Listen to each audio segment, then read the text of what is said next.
Bugün müsahibə suallarını tam başqa formatda çəkmək istədim. Burada heç bir metodika sual və psixoloji suala yer verməmişəm.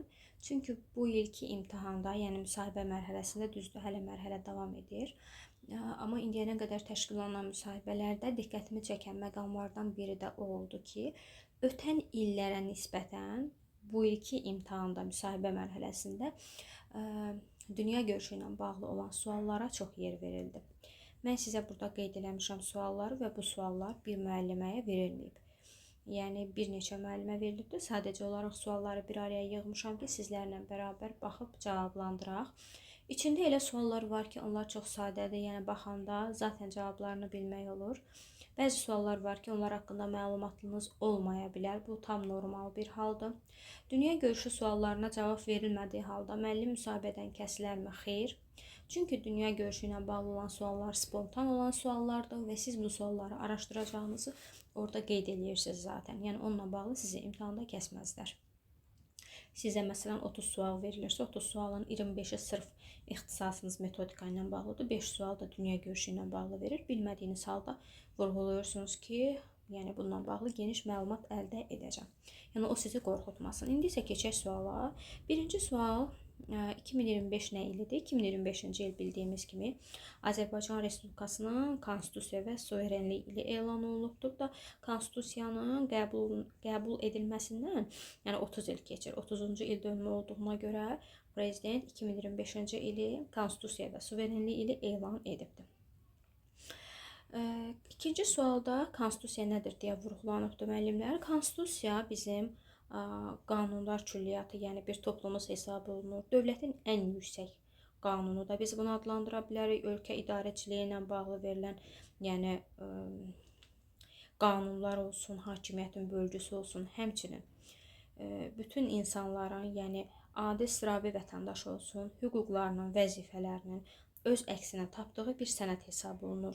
Konstitusiyada olmadan, yəni dövlətin suverenliyidir, hüquqi sistemidir, bunu sabit saxlamaq qeyri-mümkündür. Təsəvvür edin ki, qanunlar olmasa ölkədə necə özbaşınalıqlar baş alıb gedir. Ona görə də xalqın razılığı əsasında qəbul olunubdur və çox əhəmiyyətli bir sənəddir. Dövlət rəmzlərimiz. Düşünürəm ki, bu sualı da hər bir müəllim əhatəli qəşəng cavablandıra bilər. Dövlət rəmzlərimiz, bayrağımız, gerbimiz, himnimizdir ki, bunlar ölkəmizin simvoludur və bayraq, gerb, himn hamısı bir-biri ilə, yəni üçü də bir-biri ilə əlaqəlidir. Bizim tarixi, milli kimliyimizi özündə simvolizə edir və növbəti sualda artıq bayraqla gerb haqqında məlumat verin deyir. Siz bu məlumatı bu hissədə də bildirə bilərsiniz. Yəni bir müəlliməyə zaten müsahibədə həm dövlət rəmzi, həm də himn, bayraq haqqında yəni ayrı-ayrı məlumat verin deyə suallar verilməyəcək. Məsələn, dövlət rəmzləri deyəndə artıq siz məsələn bayraqdır, gerbdir, himndir, bunlar haqqında məlumat verə bilərsiniz. İlk öncə bayraq haqqında danışın. Bayraq haqqında da məlumatlar Google-a yazsanız hər yerdə, yəni en qədər məlumatlar var müəllimlər, çoxdur. Yəni özünüzün də məlumatınız olsun deyə belə suallar olanda o suallar qarşısında dayanmayasınız deyə qəşəng geniş araşdıra bilərsiniz. Bayrağın 3 rəngini vurğuluyursunuz. Göy, qırmızı, yaşıl, qırmızı zolaqda 8 güşəli ulduz ayı, yəni vurğuluyuruq. Göy rəngin azadlıq, birlik simvolu olduğunu, ondan sonra yaşıl İslamı bildirdiyini, qırmızıdakı müasirliyimiz, həmçinin irəliləyişimiz rəngini simvolizə etdiyini vurğulaya bilərik. Və himndəki Azərbaycanın marşı adlanır. Musiqisi Üzeyir Hacıbəyova, sözləri isə Əhməd Cavada aiddir. Prezidentimiz kimdir?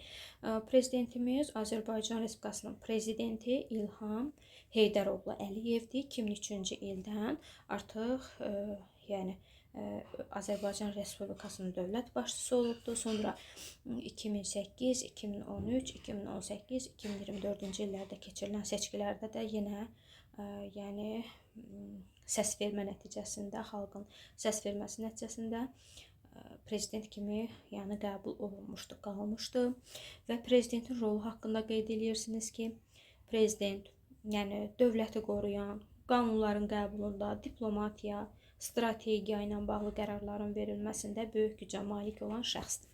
Vitse-prezidentimiz kimdir? Müəllimlər, vitse-prezidenti də vurğulaya bilərsiniz ki, yəni Mehriban Əliyevadır. Vitse-prezident qəbulu da ki, yenə dövlətimizin prezidenti tərəfindən 2017-ci ildə verilən qərara əsasən qəbul olunmuşdu. Fevralın 21-də prezident yəni sərəncam imzalamışdı və ondan sonra birinci vitse-prezident qismində Mehriban Əliyeva seçilmişdi. O da yəni ölkəmizlə bağlı verilən beynəlxalq həmçinin layihələr olsun, bu istiqamətdə öz töhfələrini veribdi. Növbəti sualımız 2-ci Qarabağ müharibəsidir. 2-ci Qarabağ müharibəsi haqqında da geniş şəkildə danışmaq olar. Yəni bizim müşahidələrimiz bizim dövrümüzə təsadüf elədiyinə görə bu sualın qarşısında da düşünürəm ki, heç bir müəllim aciz qalmayacaq. İlk öncə tarixini vurğulamalıyıq ki, 2021-ci il 26-sından 27-sinə keçən gecə, yəni 27 sentyabrda artıq müharibə başladı. 40 günlük müharibə adı altında da gedir. 2020-ci ilin 10 noyabrında, yəni rəsmi olaraq müharibə bitib, atəşkəs elan olunubdu. Azərbaycan tarixi üçün yəni bu müharibə böyük bir dönüş nöqtəsi oldu ki, biz işğaldan azad olan torpaqlarımızı bərpa etdik.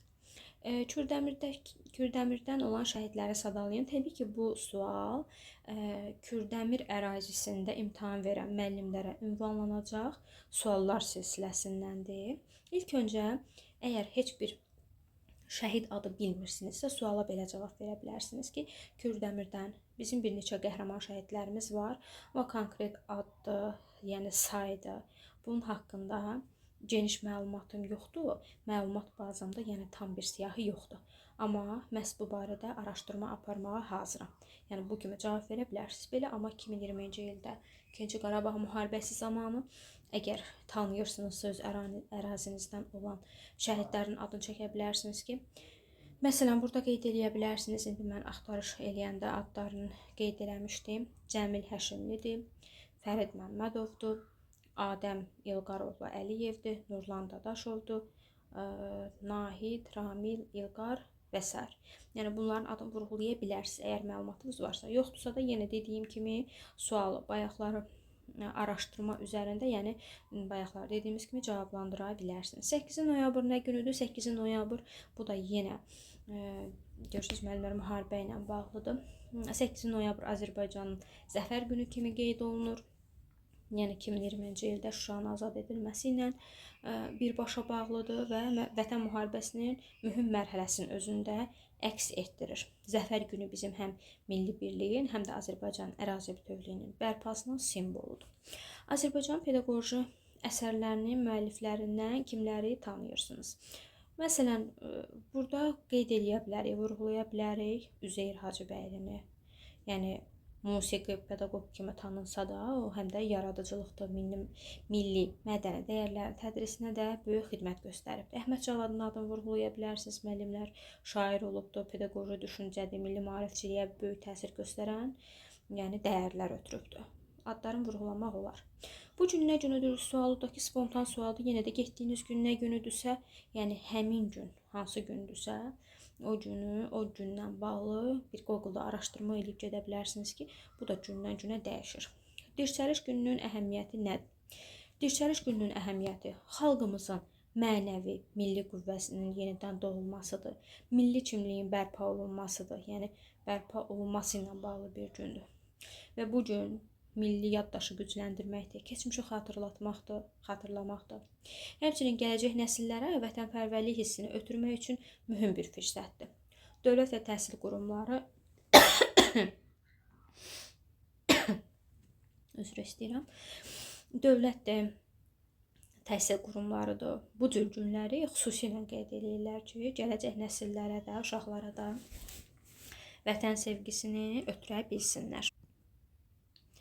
Və Dirçəliş gününün əgər əhəmiyyətini sizdən soruşurlarsa elə Dirçəliş gününün özündə tarixinin 17 noyabr olduğunu qeyd edə bilərsiniz. Əsasən indi hal-hazırda biz noyabr ayındayıq, yəni noyabr ayında olan əlamətdar günlərlə bağlı xüsusən araşdırma aparıb məlumat əldə etməlisiniz.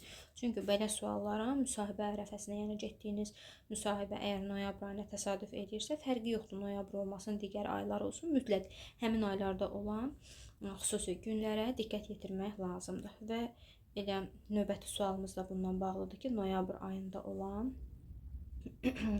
əlamətdar günlər. 8 noyabr var, 12 noyabr var, Yəni bunları vurğulaya bilərik. Elə 17 noyabrın özüdür və s. Bu il nə ilidir? Bunu bayaqları vurğulamışıq. Vətəndaş nə deməkdir? Vətəndaş müəllimlər bir dövlətin hüquqi üzvü sayılır. Həmin dövlətin qanunları ilə qorunur. Amma həm də müəyyən öhdəlikləri var. Yəni vətəndaşlıq deyəndə həm hüquq, həm də vəzifəni düzgün bilmək, vəzifənlə bağlı məsuliyyət daşımaq.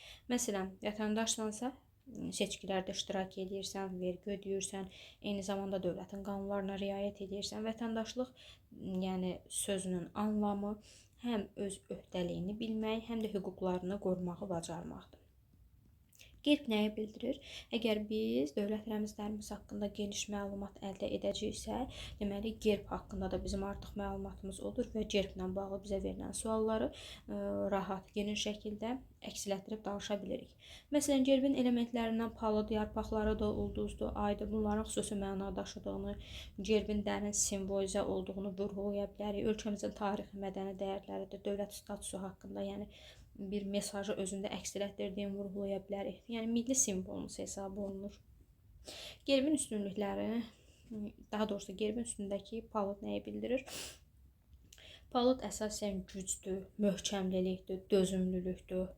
Yəni bizim əsasən bu simvolu ümumiyyətlə qeyd eləmək bizim köklərimizin, yəni tarixi köklərə, milli davamlılığa işarə etməsidir ki, məsəl üçün neçə illərdən bura qorunub gələn bizim milli adətlərimiz, ənənələrimiz var ki, bax bunlar elə palıdın gücü ilə güclü bir dövlət olduğumuzu da özündə əks etdirmiş olur. Dekabrda hansı əlamətdar günlər var?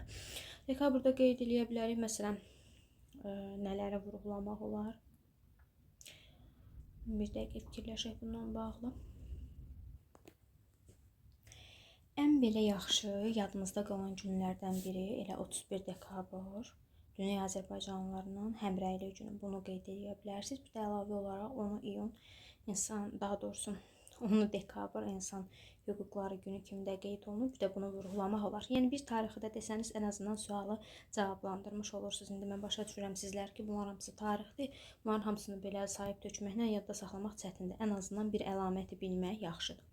Həmrəylik günü nə deməkdir və bağçada uşaqlara necə həmrəylik gününü başa salarsınız? Ümumiyyətlə həmrəylik günü deyəndə biz insanların bir-birinə dəstək olmasıdır, həmrəy olmaqdır, birlikdə işləməkdir. Yəni həmrəy olmağın vacibliyini aşılamaqdan burada söhbət gedir. Təbii ki, bunu bağçada uşaqlara izah eləmək üçün deyə bilərik ki, bugün biz göstəririk ki, məsələn, uşaqlar bir-biri ilə dost olmalıdırlar, bir-birimizə kömək etməliyik, bir-birimizdən çətin vaxtlarında əlindən tutmalıyıq. Bu həmrəyliyi, komanda ruhunu, yəni özündə əks etdirən bir məsələdir. Ona görə biz tez-tez kollektivlə işləyib qrup oyunlarda təşkil edirik.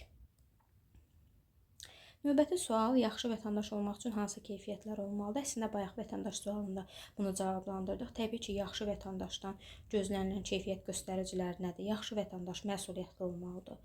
Öz qanunlarına qarşı çıxmamalıdır, yəni qanunlara riayət etməlidir, əməl etməlidir.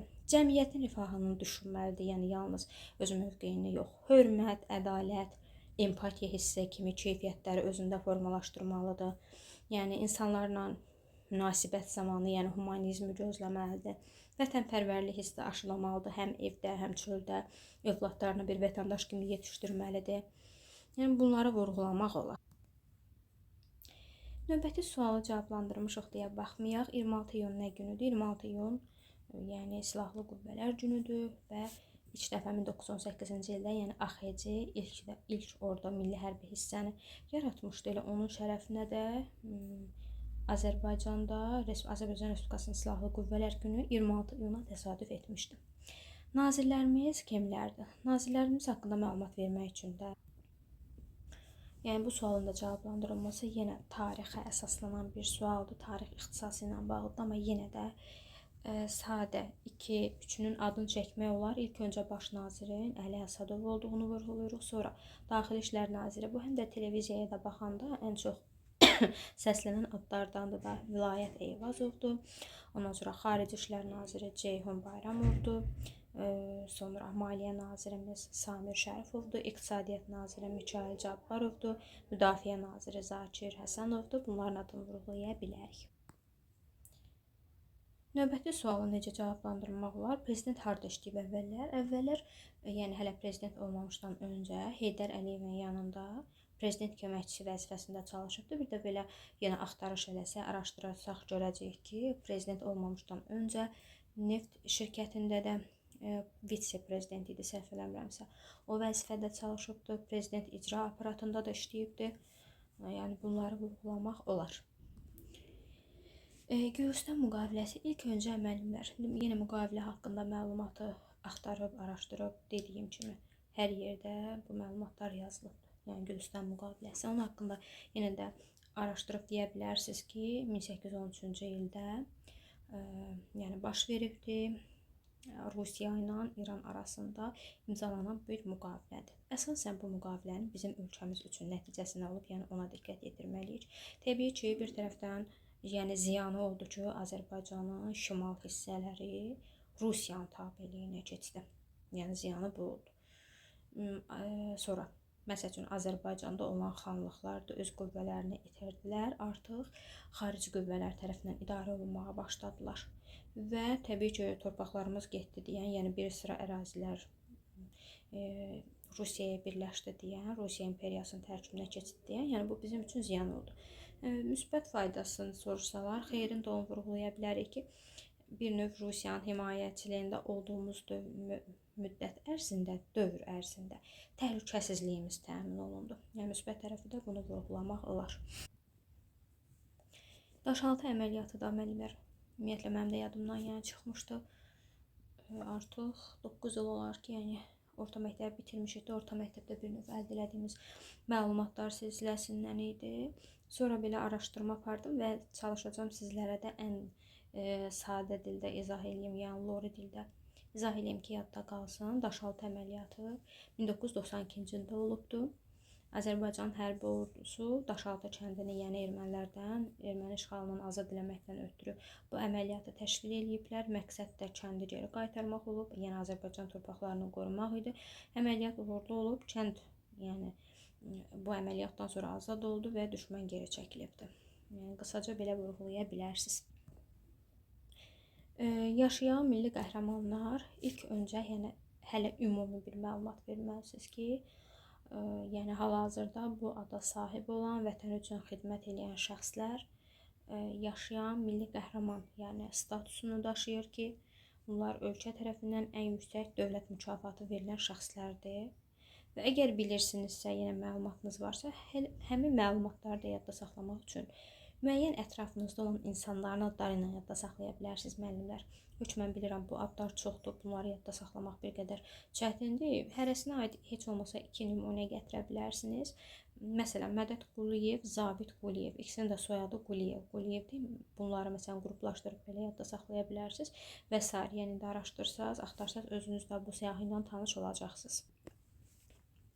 Son milli qəhrəman adı alanlar, yenə bu siyahıda da bir çox adlar var idi, amma mən sizə 2 ad deyəcəm, bunu özünüzdə qeyd edə bilərsiniz. Natiq Qasımov 1-ci Qarabağ müharibəsi şəhididir və 2024-cü ilin iyunun 25-də verilən sərəncamla göstərdiyi igidliyə görə ölümündən sonra fəxrada layiq görülübdür. Bir də Vaqif Qurbanovun adını qeyd edə bilərsiniz.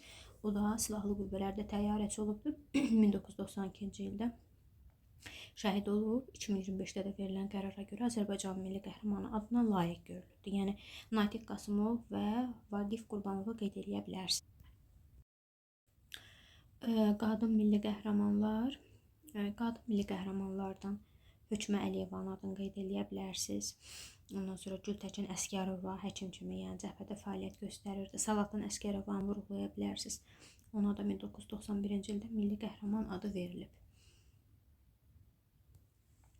Növbəti və sonuncu sual isə antiterror əməliyyatıdır. Antiterror əməliyyatı ümumiyyətlə nə deməkdir? Dövlətin və təhlükəsizlik orqanlarının terrorçulara qarşı keçirdiyi xüsusi bir əməliyyatdır. Yəni burada məqsəd nədir? Terror varsa, hücumlar varsa bunların qarşısını almaqdır. Sağlam, dinc əhalini, insanları qorumaqdır. Sonra terrorçuların silahlarıdır, sığınacaqlarıdır, onları məhv etməkdir. Yəni dövlətin qanunlarını əgər pozursa, həmin qrupları tapıb zərərsizləşdirməkdir ki, Azərbaycanda da belə əməliyyatlar baş veribdi. Bunlardan biri də 1990-2000-ci illərdə sərhəd bölgələrində terror qruplarına qarşı təşkil olunan antiterror əməliyyatı misal göstərə bilərik.